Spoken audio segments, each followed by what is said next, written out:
आपके fast food segment के अंदर जो सबसे ज़्यादा इस टाइम स्टेबल कंपनी है फाइनेंशियल्स को लेके, वो है हमारी जुबिलेंट फूड वर्क्स। कंपनी के इस टाइम इंडिया के अंदर अराउंड 1700 से ज़्यादा स्टोर्स हो चुके हैं और कंपनी की इमीडिएट मैनेजमेंट ने ये बोला है कि इस टाइम इंडिया के अंदर उनका जो पोटेंशियल है वो 3000 से ज़्यादा आउटलेट्स खोलने की बात कंपनी की मैनेजमेंट ने कर दी है। अब कंपनी के बिजनेस की अगर हम बात करें तो जुबिलेंट फूड वर्क्स जो है वो हमारा डोमिनोज इंडिया के नाम से ज़्यादा फेमस है।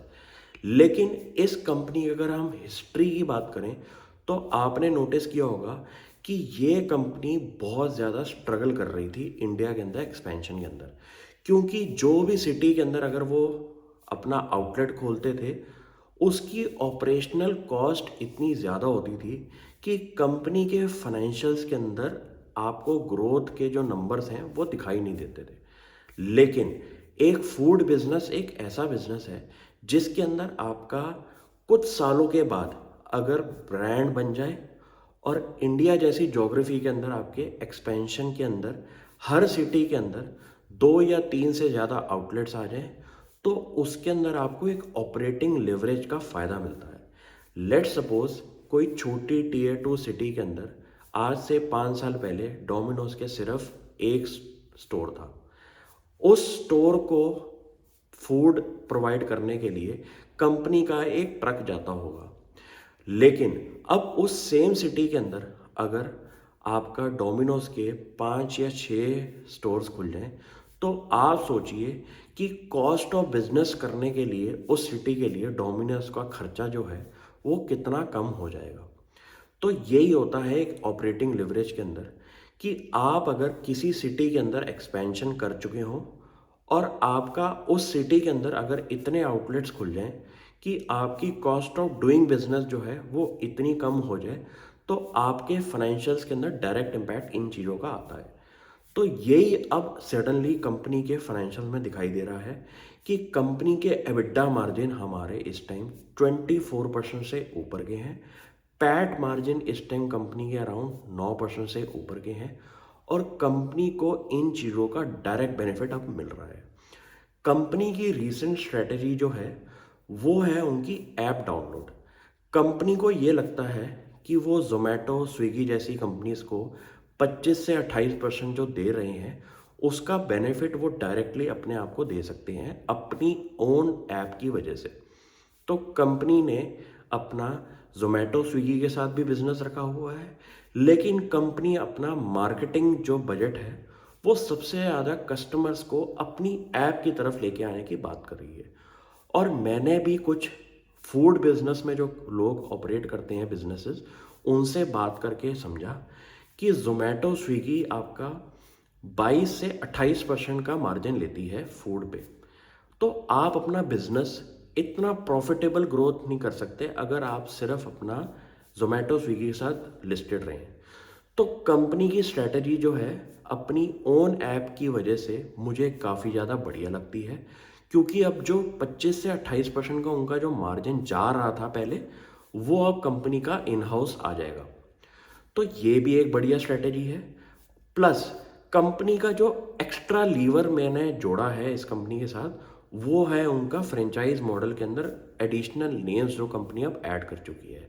आपने नोटिस किया होगा कि उन्होंने कुछ साल पहले अपना एक चाइनीज़ ब्रांड भी खोला था हांगकांग किचन के नाम से। वो भी कंपनी अच्छी तरह से ग्रो कर रही है।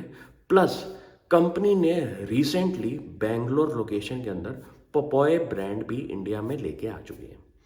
अब इस ब्रांड की अगर हम सिग्निफिकेंस की बात करें तो ये एक ऐसा ब्रांड है जिसके अपना यूएस के अंदर आउटलेट्स के अंदर सामान ही ख़त्म हो जाता है और लोग सोशल मीडिया पे बार बार लिखते हैं कि आप इतने कम बर्गर सैंडविचेस क्यों बनाते हैं कि आपके आउटलेट्स पे ये सर्विसेज अब मिलती ही नहीं है कुछ घंटों के बाद।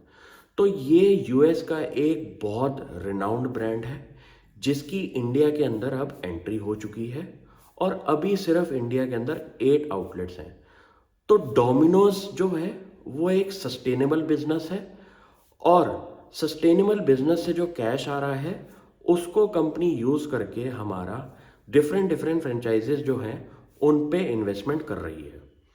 तो आप सोचिए कि कंपनी की जो बैक एंड स्ट्रेटेजी है वो तो इस टाइम हमारी डेवलप हो चुकी है। उनकी फूड्स सोर्सिंग कॉस्ट जो है वो बहुत ज़्यादा कम हो जाएगी। ट्रांसपोर्टेशन कॉस्ट जो है वो आपने अगर नोटिस किया होगा कि इंडिया जैसी लोकेशन के अंदर 1700 लोकेशंस की वजह से कंपनी की ट्रांसपोर्टेशन कॉस्ट भी काफ़ी कम पड़ती है। तो operating leverage plus new brands के साथ कंपनी जब जुड़ चुकी है उसकी वजह से मैं इस स्टॉक को अब लॉन्ग टर्म इंडिया स्टोरी के लिए बुलिश हो चुका हूँ, क्योंकि पपोए ब्रांड जो है वो अब इंडिया के अंदर एग्रेसिवली एक्सपैंड होगा डिफरेंट सिटीज़ की वजह से। और कंपनी के एग्जिस्टिंग सप्लाई चेन के अंदर आपको एक और ब्रांड को सर्विस करना है।